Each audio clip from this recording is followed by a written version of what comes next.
100 out of 100. And all dressed up with somewhere to go, the tiny town that's on an Art Deco driveway. It's all the rage, darling.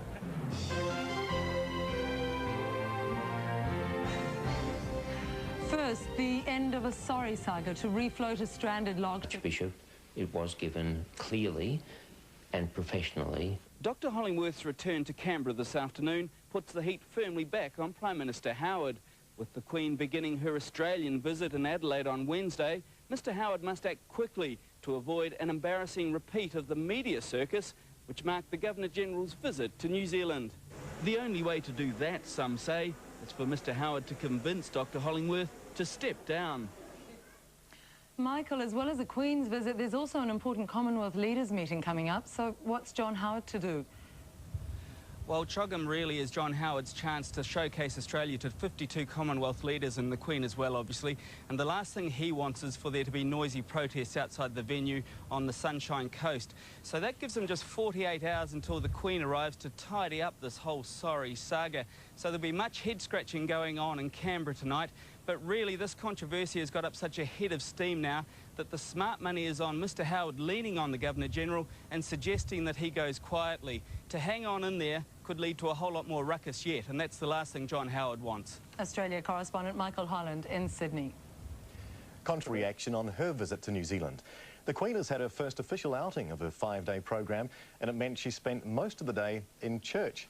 Her Majesty delighted hundreds of Taupō residents this morning when she attended a local church service, and she spent this afternoon at Wellington St Paul's Cathedral. Cliff Joyner is following the Royal Jubilee Tour. It's the Queen's first public engagement since her arrival on Friday, and the first real chance for the crowds to gather. We once went to Buckingham Palace for a garden party, so we thought it'd be nice to see her again.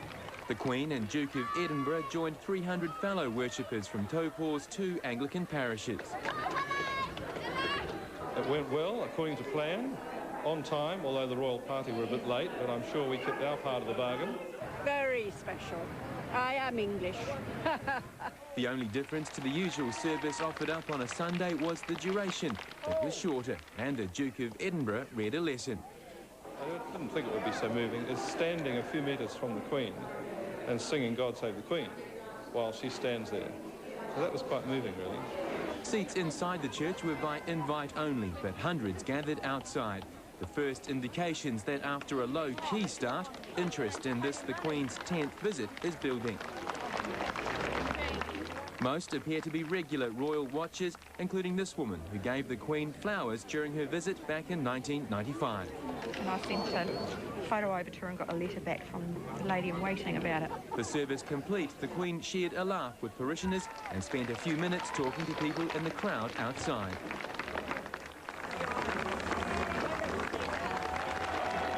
From Taupō to Wellington, the Queen's afternoon program took her to another church. This time, the capital's St Paul's Cathedral. Around 400 people lined the street outside, most ardent royal fans.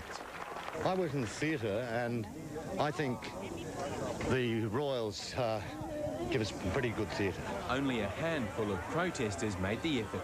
Down with the monarchy! Boo! The Queen laid the foundation stone here in 1954. Today she finished off the building, unveiling the stone marking the cathedral's consecration.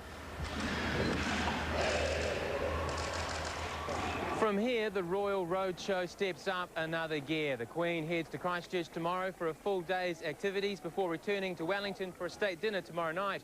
Then it's off to Auckland for the final day of her tour on Tuesday. Cliff Joyner, One News. While the Queen visited St Paul's Cathedral in Wellington, the Duke of Edinburgh was at Wellington College, meeting 70 young New Zealanders who received the award that carries his name. The Duke of Edinburgh Awards have been running here for nearly 40 years, and as Pippa Wetzel discovered, with a little rebranding, there